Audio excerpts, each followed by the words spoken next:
സിദ്ധിയാക്കോ നേരം കുറെ നേരമായി. ഞാൻ ഓരോ പണിയിട്ട് നേരം പോയത് അറിഞ്ഞില്ല. ഇപ്പൊ ഞാൻ എന്താ ഉണ്ടാക്കുക? നിങ്ങൾ എന്തെങ്കിലും പാർസലോട് തരുമോ? എന്താണ് പാർസലോ? അപ്പൊ എന്നോട് ഞാൻ പറഞ്ഞിട്ടില്ല മളെ വെച്ചുണ്ടാക്കാൻ കഴിഞ്ഞിട്ട് പണിയില്ല, ബാക്കിയുള്ള പണി എടുത്താൽ മതിയുള്ളത്. ഇനിയിപ്പോ എന്ന് പാർസലോട് ഇവിടെ പള്ളൊക്കെ കേടാണ്. ഞാൻ നോക്കട്ടെ. നീ എന്താ വേണ്ടത് വെച്ച് ഞാൻ കൊണ്ടുവരാം. ബിരിയാണി നെയ്ച്ചോറോ? പപ്പേ ഭക്ഷണം കൊണ്ടുപോയി നമുക്ക് പ്ലേറ്റ് ഒക്കെ റെഡി ആക്കി ഇരിക്കുക. വരുമോ? കാരണം എന്താണെങ്കിൽ നല്ല വിശപ്പുണ്ടേ, പണിയെടുത്തല്ലേ. വരുമോ? കാരണം ഏതായാലും നിങ്ങൾ പ്ലേറ്റ് റെഡി ആക്കി ഇട്ടുകൊണ്ടിരുന്നോ? അല്ലാ, ഞാനെന്നാ ഉപയോഗിക്കോ?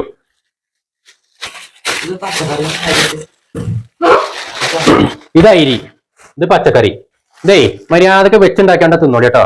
ഒരു 5 മിനിറ്റ് പണിയെടുക്കുമ്പോഴത്തേന് പീടിയെന്ന് നിങ്ങൾക്ക് പാർസല് ഉണ്ടാതെ പോയിക്കോളി നോടുന്ന്.